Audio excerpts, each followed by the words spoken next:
2015 Dodge Charger HEMI, 5.7 liter V8. It's got stock converters there and there. Then an X-pipe. Then earlier in the year we did mid-muffler delete. And then he just brought it back and we just put DYNOMAX bullets, 3-inch on each side. One there and one there. I'm gonna let you guys hear it. Hope you guys like it. It's gonna sound phenomenal. Go ahead.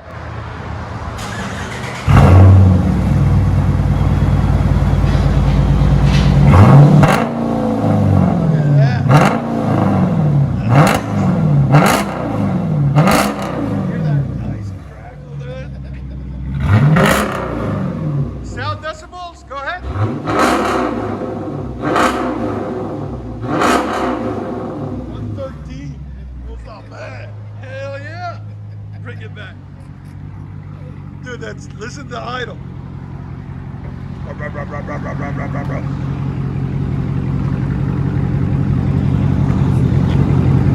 You like it?